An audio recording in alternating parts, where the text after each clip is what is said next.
Good morning, everyone. Well, in the middle of lockdown, we can learn how Ayurveda and yoga can help us heal with success. Well, this is our topic for today session. I am super excited to present Sweta Vikram.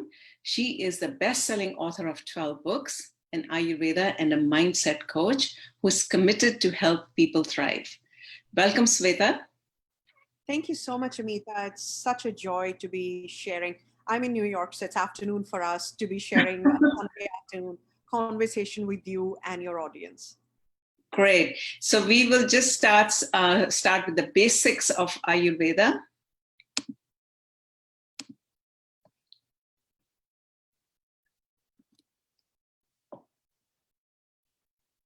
Sure. To me, Ayurveda seems like the most intuitive thing. I know that's not the exact explanation somebody who's new to Ayurveda is looking for, but I'll get more deeper into it. Ayurveda basically means the science of life. And it means living in harmony with nature, honoring the circadian rhythm, following seasonal changes, and honoring what our dosha is, our doshic basic dosha, our doshic imbalance, and we'll get into all of that. But the basic definition is it's the science of life. I also like to think it's teaches you the art of living. Imagine the foods that you eat, the asanas that you practice. If all of that could just contribute to your well-being, isn't that an art? Absolutely. So Ayurveda, much like Chinese medicine, actually I should backtrack. So people often wonder, how old is Ayurveda? Some studies show 3,000 years old, some say about 8 to 10. So to give you an idea, it's thousands of years old wisdom, and it's an ancient healing system that came out of India. And what I love about Ayurveda, it's absolutely customized. So it's not like you have a headache, take this pill. The question would be, you have a headache. What was your day like yesterday? What did you eat? Whom did you talk to? So it's honoring the mind, body, and your emotional health, mental health, wisdom. So the mind, body, spirit, as we call it. And like Chinese medicine, Ayurveda honors 5 elements. It talks about 5 elements. So it's space, which is also known as ether, air, fire, water, and earth. So your air and space, they become Vata. Vata is fall season. Fire and water, and we literally do this on the fingertips. So I kid you not. So fire and water, that is combined together as Pitta. And water and earth makes it Kapha. So now that you know that there are 3 doshas, majority of people are dual doshic. So it would be a combination of Pitta Kapha, Kapha Pitta, Vata Kapha, Kapha Vata, Vata Kapha, Kapha Vata, Vata Pitta, Pitta Vata, right? A lot of people are tridoshic, where they have Vata Pitta Kapha in them. And then there is a small percentage, which is just Vata, just Pitta, or just Kapha. So what does this mean? These are energies, and your dosha is like your DNA. So at the time of conception, whatever was the biological mom's predominant dosha and the biological father's predominant dosha, that combination makes your inherent dosha. And like I said, majority of people are dual doshic, right? So even if you have a sibling, you might have 4 siblings, and that doesn't mean you're all going to be kapha vata, or you're all going to be pitta kapha, or whatever be the combination. And even if you and your sister or your brother are both, because it's pitta season, it's summer, pitta kapha, you might have different traits. Some people are more pitta when it comes to the brain. Some people are more, even in a pitta kapha combination, more kapha when it comes to the brain, right? So these doshas, are they responsible for our temperament, our moods, very often our careers? Isn't that fascinating? Our likes, dislikes. And what I love about Ayurveda is it makes us so compassionate, because you don't look at people and say, oh, always angry, always ditzy, always lazy. That's your imbalances. Angry, pitta; lazy, kapha. You know, my body here, mind there, vata. They're imbalances. So once you start to see human beings as a product of the dosha and the dosha imbalances, there is compassion that you feel. So for me, I think that's been one of the beauties of Ayurveda as a writer and as an Ayurvedic and a mindset coach, or even as a speaker. It helps me understand people better. So yeah, that's your 3 doshas. That's great. So I think first step is to understand which dosha each one of us are, so we understand ourselves better, so we can heal ourselves. That's what your recommendation would be as a. Oh, absolutely. So, meeting with an Ayurveda health coach, I would recommend not taking those online quizzes, even though a lot I of was going to people ask do. you that. Yeah, my teacher, Dr. Vasant Lad, he always says, like, go to the wisdom of a human being instead of like an automated thing that's allowing you to. Because in Ayurveda, there's different kinds of chikitsas, and that's outside the scope of our conversation today. But like, you look at someone's face and you can talk about the imbalances going on. You look at the nails, you look at the eyes, which in a quiz, it becomes generalized. And the whole idea of Ayurveda is to make it very customized. Two people can walk into my office and say they have a headache. The headaches could be coming from different spaces. So should I just say pop a painkiller? No. And so the quiz, to me, I understand why some of my teachers have taught us or trained us to rely more on in-person consultations to first figure out what your dosha is, which is your prakriti, and then your vikriti, which is the imbalance. And then again, just to give you an idea, there's 6 stages of how something manifests into disease. At what stage could be you meet the coach or a practitioner to help you nip it in the bud? And mind you, Ayurveda is not an overnight fix. So it requires due diligence for anyone who's chosen to follow this path, because again, it's a lifestyle shift. And so there are no quick fixes where if you want to lose 20 pounds, anyone who says you do that in 2 days, would you trust them? It's the same thing with Ayurveda. It's shifting your mindset, it's shifting your attitude, it's shifting your complete relationship in many ways, or not modifying your relationship with food, and your real life relationships. So yeah. That's great. So let's specifically talk about the Pitta dosha that you said is the anger part denotes Pitta dosha. Oh yeah. So I'm a big believer that nothing is all good in the world and nothing is all bad, right? And that's how I approach Ayurveda as well.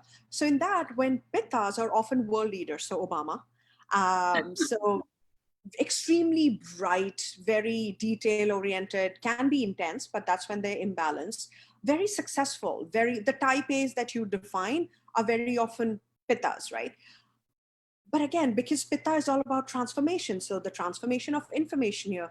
Pitta is about our small intestine is where the pitta is when it comes to the lower body. So again, digestion. So pitta governs. So pitta is season. Pitta is your trait. I can look at it like, we've been trained like, oh, look at a banyan tree. That's a kapha tree, the structure, right? So when you look at nature also, there are animals that are pitta animals. So there are foods that are pitta. So that's what is fascinating. Because what is pitta? It's a combination of fire and water, right? So fire and water is in human beings, in animals, in seasons, in all of that. So Pitta governs all the heat. So this is summer season for those of us in the northern hemisphere, at least. My niece goes to college in Australia, so this is their winter. So I have to remind myself it's not summer for everyone. So because it's fire and water, so just think of a simple thing. If you so Pittas, otherwise, like I said, are very bright, very detail oriented, extremely successful. But too much of heat is not a good thing either. Like increases life. So if it's 94 degrees Fahrenheit outside and you decide to walk out in the sun, there is fire outside, there is fire inside.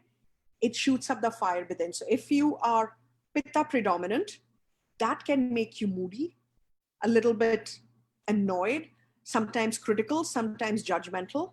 And if you're not pitta predominant, so again, I want to be very clear, just because your dosha could be pitta, kapha, kapha, vata, doesn't mean just because you're kapha, vata, you won't have a pitta imbalance. Lifestyle can lead to pitta imbalance. So something as simple as if pitta season, again, because fire, so spicy foods, they can create a pitta imbalance, right? Like I said, going out lifestyle, going out in the sun at 3 in the afternoon and wanting to sunbathe, it can lead to pitta imbalance, not knowing when to pause. Because pittas are very detail oriented, they are like getting stuff done. One deadline gets over, they're on to the next one without making the time to pause. So there are various factors that contribute to imbalances. So when you're in pitta season, we'll talk more about foods today, but just remember, like increases like. So if it's hot outside and you're going to go out and stand in the sun, it can lead to a pitta imbalance. It's interesting. And you also said that it governs the Agni or the fire of the body, right? The concept of Agni. Right. So, like I said in the beginning, like, Ayurveda recommends honoring the circadian rhythm, honoring, and Surya is a big thing in Ayurveda and yoga, right? So we have Surya Namaskar as well. So according to Ayurveda, sun is at its highest around between 12 and 2, 12 and 1:30. That's when you should eat your biggest meal. Ayurveda doesn't recommend eating your biggest meal at breakfast. So what happens, because we are a miniature of nature. So when the sun is highest, your digestive fire is highest, and Pitta is responsible for that, right? So you want to eat your big meal then, and let your dinner, and the sun sets. I mean, it's summertime now here in the northern hemisphere, so we might have light until 7:38. But over winter, the sun sets at 4. Maybe not for those on the West Coast, but at least for us on the East Coast. So the point being, one, the sun sets, your digestive fire is also lower. So always remember, if you honor the nature and the circadian rhythms, it's very, very helpful. So eat like your largest meal around lunchtime, because Pitta is responsible for digestion, and that's when your digestive fire is highest, and your smaller meal at nighttime. Another thing I wanted to mention was, because Pitta is in the stomach, in your gallbladder, in your small intestine, there are hours of the day also which are broken down into Vata, Pitta, Kapha. Because we are focused on Pitta today, 10 a.m. to 2 p.m. is Pitta time, and 10 p.m. to 2 a.m. is also Pitta time. So notice, Ayurveda recommends going to bed before 10 p.m.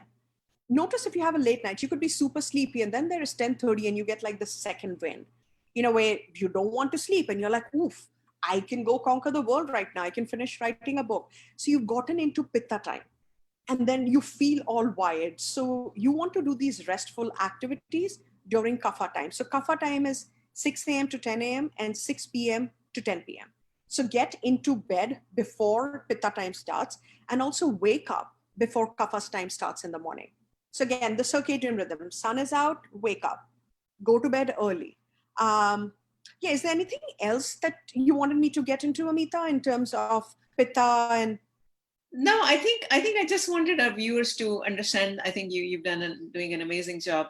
Maybe this, what would be the signs of Pitta imbalance, on the physical part of it, or the symptoms. I think that would help us to understand how am I getting aggravation of Pitta, right? Yes, absolutely. So I also want to quickly touch upon the typical Pitta traits. So someone who is Pitta predominant, they have graying hair very often, straight hair, but thinning hair.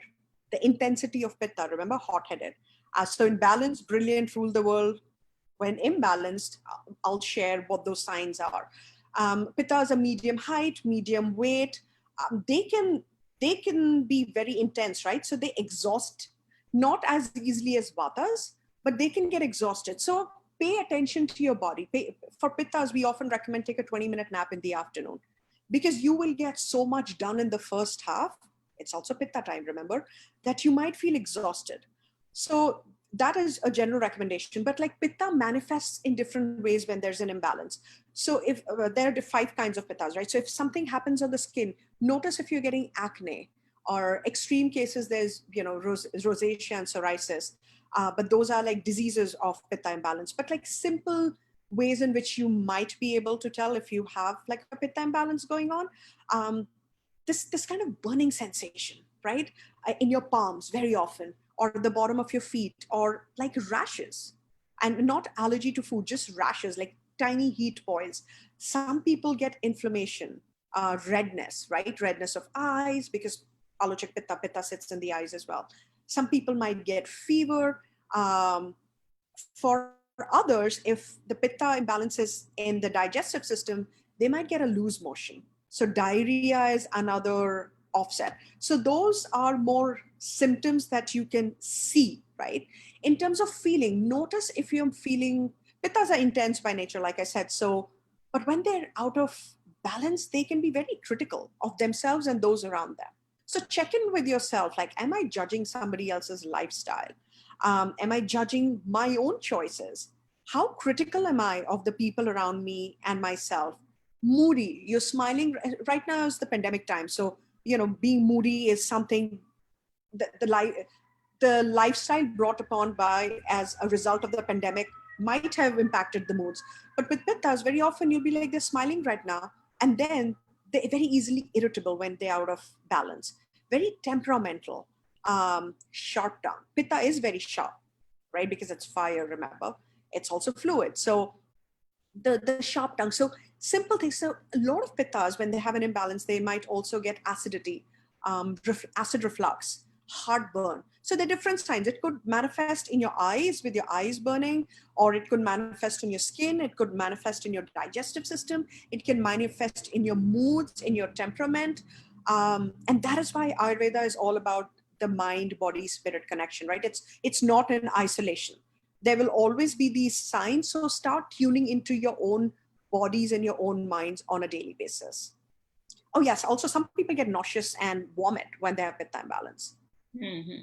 So interestingly, so now we are in summer, as we all know. How can we take care of ourselves, specifically here in California? It's very hot, and some of the other hot areas in the country.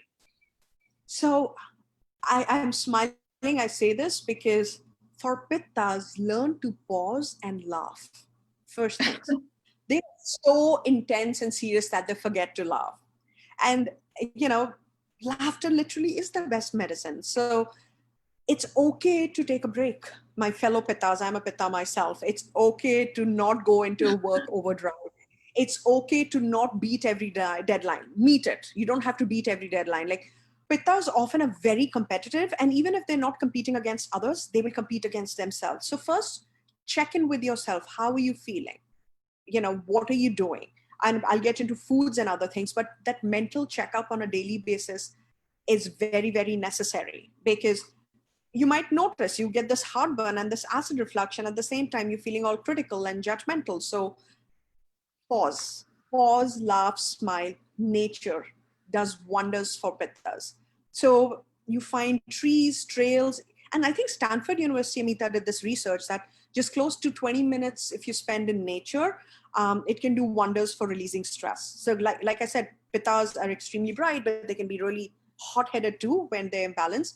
Nature tends to cool them down. So you need anything. Pittas get heated up. And you can tell all the signs that I'm sharing of imbalance are of heating. So you need to cool the system down. Swimming is great. Again, not at 3 in the afternoon or 2 in the afternoon where the sun is at its peak. But like swimming is great, but not everyone would have access to that. But majority of us have access to some park, right? So just go for a walk without an agenda. It shouldn't be, I need to beat my yesterday's hiking or walking goals or running goals. Just to be with nature. Listen to a podcast. Um, Coconut oil is brilliant for pittas. So unless you, and all of this that I'm saying, speak to your health practitioner first, please. Coconut oil, like after a shower, massage yourself with organic coconut oil. That's really good for cooling pittas and soothing pittas. And what Ayurveda tells us is, whatever you wouldn't eat, don't apply to your body, right? Because skin is the largest organ. So if you're eating organic food but using substandard products on your body, it is going to your organs end of the day, because there are all these layers of tissues, right? So get a good organic coconut oil, either pre-shower, post-shower, whatever your schedule allows. Just massage that onto your body. That can be very, very soothing. Pittas love routine, which is great. That's what makes them very successful and productive. But it's okay to be silly. Take a break every now and then. Get out of that routine. You don't need more motivation. Trust me, if you're a pitta, you have enough motivation. Wear like lighter colors, like the fire colors. So like I said, like increases like. Think of the fire colors, the yellows, the reds, the oranges. They'll increase the intensity of heat in your body. Wear like a green or any other light color, like, a light sky, sea blue or a sky blue, any of those things. I will get into food, it's very important, but I'll get into it last. In terms of oils, essential oils, burn essential oils, like put them in a diffuser. Again, buy good organic oils, because you're going to be smelling them. And again, remember, you want good stuff entering your body. Use little, but use good quality. Sandalwood is beautiful. Rose, geranium, sandalwood, they're all just amazing for reducing the heat in the body, right? So now let's get to foods. For lowering pitta, you want to eat more sweet, bitter, and astringent foods. So when I say sweet, again, there there are gunas, their taste, their characteristics. There's all of that in Ayurveda, but I'll just keep it simple. When I say sweet, I don't mean eat 2 pounds of imartis, though I would love to do that personally. It's foods with a sweet texture. So eating foods which are not sour and not spicy and not salty. So there's 6 tastes in Ayurveda: sweet, astringent, bitter, salty, spicy, and sour. So anything sour would be even your alcohol, right? It's acidic. Think of it this way: alcohol, acidic; tamarind, acidic; anything which is sour. Pani puri over summer might not be the best thing for a pitta imbalance. Dairy can be great for pittas. Dairy tends to soothe, unless you're lactose intolerant. Dairy tends to soothe it. It really helps. Anything with rose. I'll even add rose petals to salad sometimes because it really helps lower pitta. Um, Astringent and bitter, like okra, your green leafy vegetables, Brussels sprouts, broccoli, they're all great for lowering pitta. Cauliflower, celery, green beans, a lot of yummy vegetables.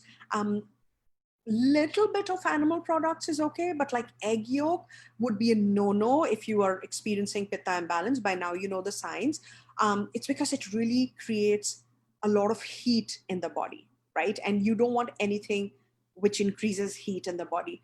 Some of the spices that I really appreciate for pitta balance is cardamom, green cardamom, fennel, coriander, cilantro, cumin seeds. So mustard seeds increase heat. Just remember that. So it's great for kaphas, but not when you have pitta imbalance. So you realize there's so much of his wisdom and healing capacity in your own kitchen cabinet, which really helps lower pitta. Sometimes people will ask me about turmeric and saffron. Moderate quantities. Turmeric is very heating, so is saffron. So you want to use these things always in very, very moderate quantities, but eat your green leafy vegetables, right? Basmati rice can be sometimes very soothing. Ghee, ghee can be very soothing. Like I said, dairy does well for pitta. So these are all part of pitta pacifying diet. So remember, spicy foods, no.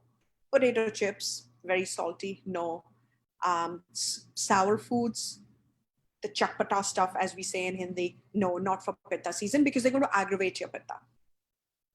So you mentioned reducing the yogurt. Why would we reduce the yogurt for pitta? Not yogurt.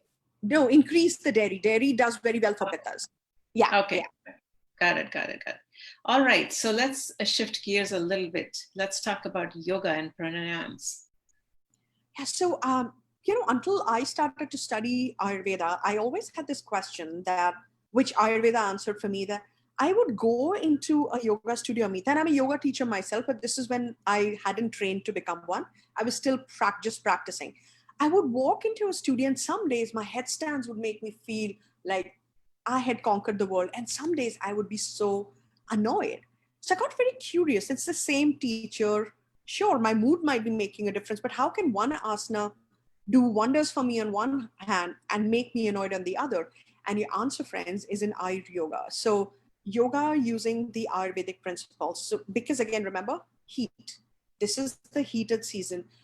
Pittas don't need more heat. So when you're doing an inversion, which is a headstand, Shirasana, my head is at the bottom, my feet are at the top, and I realized there is just a lot of heat going into my brain.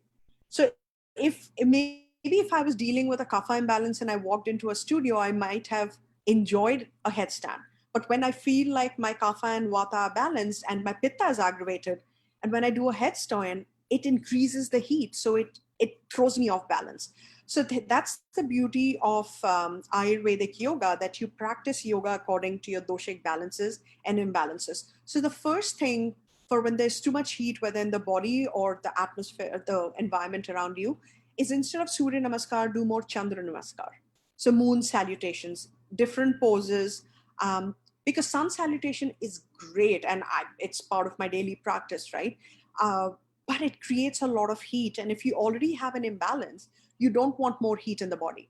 So you want asanas that cool your body down, that cool your mind down. So, like I said, do Chandra Namaskar. a lot of heart openers. You need that because pittas can be so intense and tight. Heart openers can be great. So your bhujangasana, your shalabhasana, your like even wheel pose is nice. But like bhujangasana, upward dog, all of that is great. Camel pose. Uh, yeah, I these are like my favorite. And you can always do twists for digestion. So any of the twists, like when you're turning around here, or you extend your leg and you twist, or you're doing Janushirasana, twists are anyways amazing for releasing toxins from the body. And because Pitta, like I said, digestion is transformation, is Pitta's job, your small intestine, your stomach, especially your small intestine, it has a lot of Pitta stuff. So when you twist and turn, you're making room for the toxins to flow out. So focus on those asanas, right? Any of the forward folds, they might create a little bit more heat. So be mindful of that, to not do as many forward folds. Lifting up, like heart openers, are great. I actually wanted to practice, I mean, maybe show a pranayam to your audience. Would that be okay? Yeah. I think it just goes back into proving that how mind and body are all interconnected. And that's what you're saying. So love your demo. Absolutely, please. Thank you. And I would highly urge to everyone who's tuned in today or would be watching the recording, like tune into yourself on a daily basis. Like for me, the reason I got into Ayur Yoga was because I wanted to understand why that headstand would lift me up on some days and make me want to like, break something. Okay, that's extreme, but really annoy me on some days. So check in with yourself, your mind. So the other thing before I show you the pranayam is your gut is called, it's the seat of wisdom again, right? Like our belly, where people is like, oh, it's my gut feeling. It's because 85 to 90% of your serotonin is produced there. So listen Mm. to your gut, listen to your mind. They hold a lot of wisdom. Don't just shun it out because, oh, it's just nothing. So again, in terms of pranayam, there are so many brilliant pranayams. But when we are talking about specifically pitta imbalance, we want to do shitali. Okay, and some people call it sitali, some people call it shitli. It's up to you. Sitali.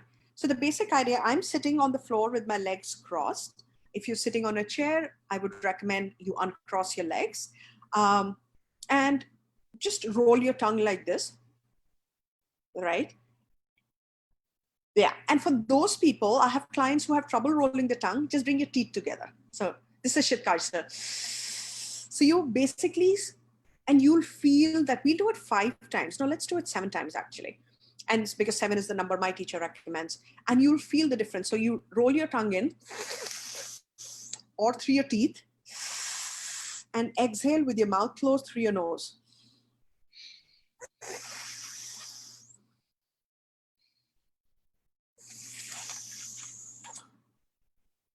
You'll slowly find your mind stops to race at 500 miles an hour.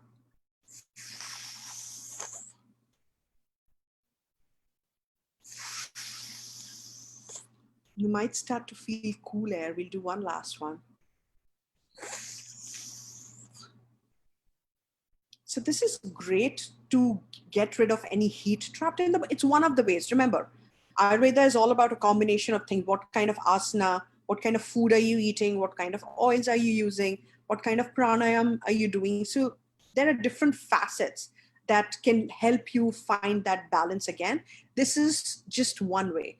Yeah, so this really helps get rid of heat in the body, which is absolutely amazing. And sometimes when I do pranayam or meditation, I'll apply some oils to my wrist. So because like I said, I'm pitta, very high pitta.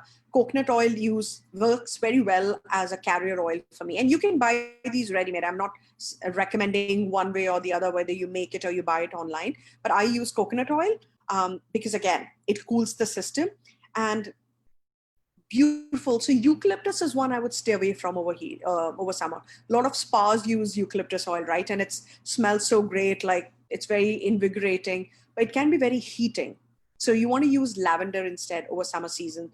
Jasmine can be, and sandalwood can be very expensive. So use a little bit, but on a regular basis, rose, geranium is beautiful.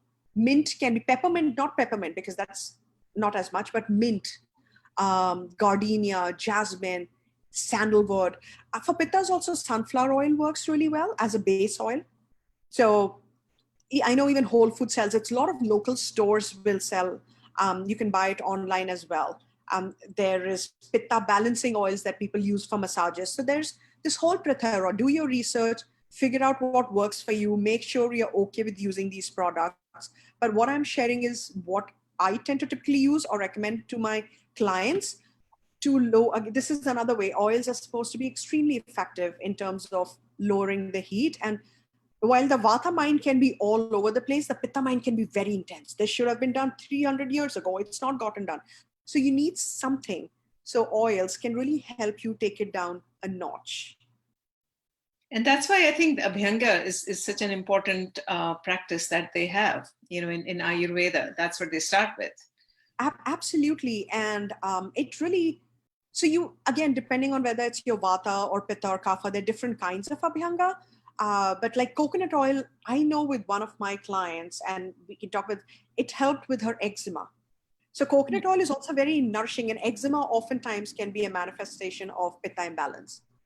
So it helps with the abhyanga because it's really cooling you down, but it also helps with if you have rashes. I've applied coconut oil, and it really helps with that. So coconut oil has, for me anyways, and I'm not saying use coconut versus sunflower for your abhyanga, but adding a little bit of some essential oil that we touched upon into these can really like help you feel the effect on a double basis. Also, another reason I like that you brought up abhyanga, Amita, with pittas, because they're everything is so about, oh, I did it yesterday. They don't take the moment to pause and enjoy these moments, right? So abhyanga forces them to pause. What are you going to do when you're doing abhyanga?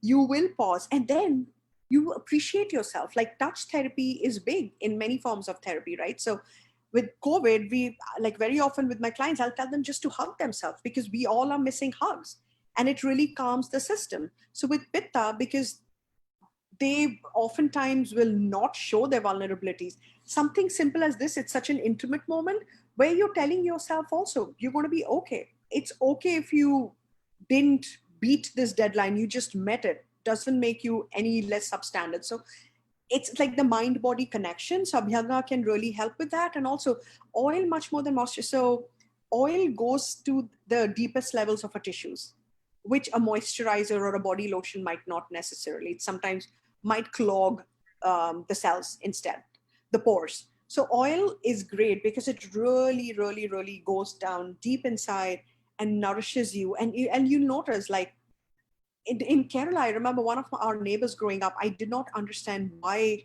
she would take a coconut oil bath every day. I didn't know Ayurveda at that point. And it makes sense. It's really hot and humid in Kerala, right? So that was her done thing. And so Pittas also realize like when they're in balance, they have really good skin. But one of the imbalances would be breaking out, red rashes, rosacea, all of that. So the coconut oil really helps with her skin. That's why I wanted to bring that up. No, I think that's a very good point. And I want to comment that Kerala, which is a coastal state in India, most of the people have beautiful hair. If you've noticed, the women especially have beautiful hair that are long and lustrous. And also they eat coconut so much. And that's the highest educated state in the whole of India for that matter.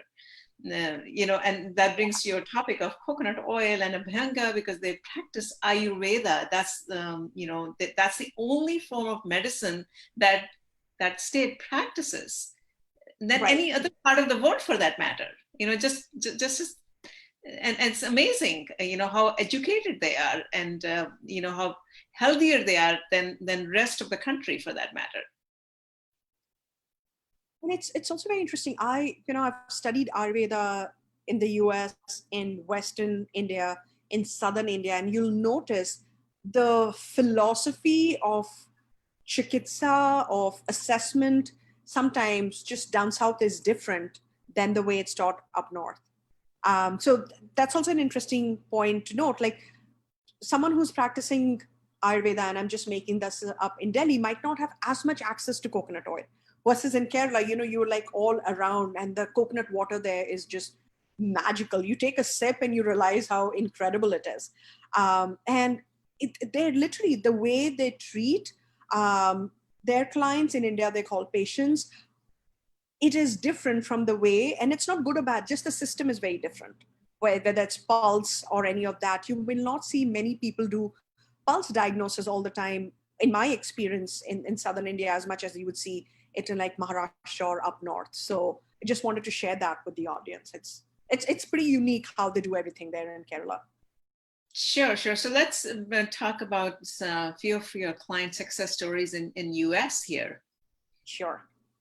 Um, So one of them, like I just shared, has eczema or had eczema, and coconut oil was very magical in helping treat that.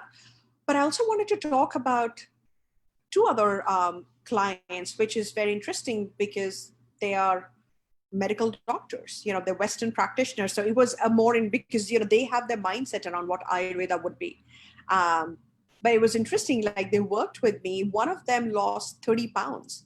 And Ayurveda is not about starvation. It's really eating according to your dosha type.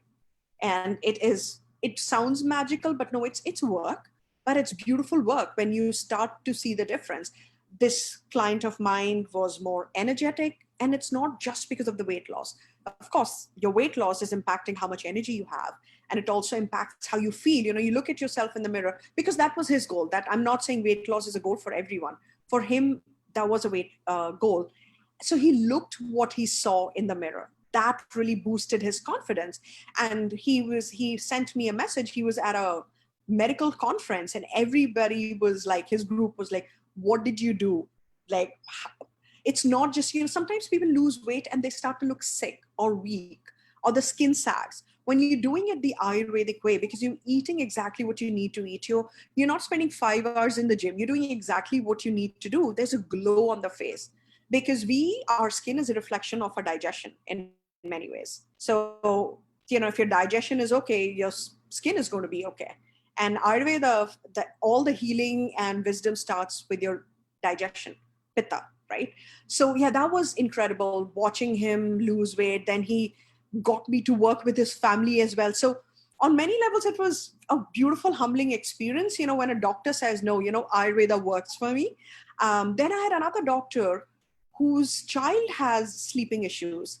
And I make these specialized oils for insomnia and a vata. Sleep often can be a vata imbalance. And the kid has started to sleep through the night. So that was another thing. Just to tell you, like I said this earlier, oil goes through all the 7 tissues. So just giving that child a foot massage with that oil, the oil was calming his nerves. And because the nerves were calmed down, the brain stopped going zzz at like 500 miles an hour. The brain started to slow. So you're not in that, oh, I need to do this, I need to do that. So once that started to happen, you naturally fall asleep. And even with the doctor that I first talked about, it was following the circadian rhythms. Like I would plan the menu for him, and there was no deprivation in it. It wasn't like your family is eating this, but you just look at them and eat it to it. No, it was good, healthy, hearty meals. He could still socialize, still go out with his family, do more activities with his family, but get to bed before Pitta. Like simple changes, start small, be in bed before 10 p.m. And that one suggestion made a huge difference. That's amazing. I think we should the oil that you formulated. We should start selling that oil at some point, so that because all of us have problems in sleeping nowadays, Right. because of all of us what we are going through is an issue, right? Yeah, yeah. And with stress and with the pandemic, like everything is so uncertain, and stress and anxiety increase vata in a brain, and that impacts how we sleep. So if there are oils that help lower vata, we sleep better because they're also lowering our anxiety. That's very nicely said. I do want to open up for questions. So Nourish Talk is a platform that brings holistic and natural therapies and brings evidence to all the users who are watching us. Our sessions are free and educational. So right now we would like to open it up for questions. There's a lot of things that Sweta has discussed, if anyone has any questions. I'll wait for a moment. So, so today's session has been focused more on Pitta type.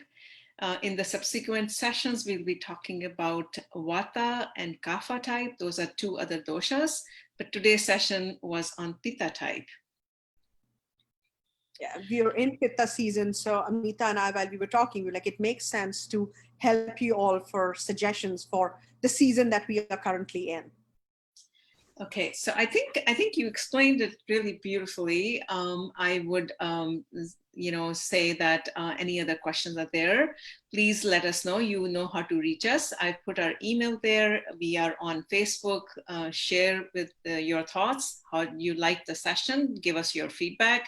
We will be bringing new topics with Sweta as in the subsequent months. Any final thoughts, Sweta? You'd like to say something to the Oh, I see a question. So anytime I'm ready to sign off, there's a question comes. So that's it. All right. So, okay. I have identified myself as a Pitta based on Sweta's discussion. Very helpful. She was awesome. All right. That's a comment. Thank you so much. So my last parting thought, so to speak, would be, again, I know we've been told that self-care is selfish, very often women more than men. Trust me, self-care is radical. You cannot help others from an empty space unless you take care of yourself. And taking care doesn't mean just going to a spa. That's a good way of taking care. But the world that we live in right now, in small moments, like notice if you're feeling more intense. And I'm speaking specifically to pittas right now, or the pitta imbalance. Like, pay attention to your body, pay attention to your mind, pay attention to your emotions. How are you feeling? Are you feeling jealous? Are you feeling angry? Are you feeling temperamental? Are you feeling critical? These are all signs, again, of a pitta imbalance. Are you getting these rashes or urticaria or heartburn or, diarrhea? Again, indications of pitta imbalance. So check in with yourself on a daily basis. How are you feeling? And Ayurveda is beautiful because all it teaches you is to live in rhythm with nature and to honor the circadian rhythm. And it's not a science of deprivation. It is very customized depending on what you need. So you know where to find me if you have more questions. Thank you for joining us. Thank you so much. And I'm Amita from Nourish Talk. I want to thank all of you for watching us. Namaste.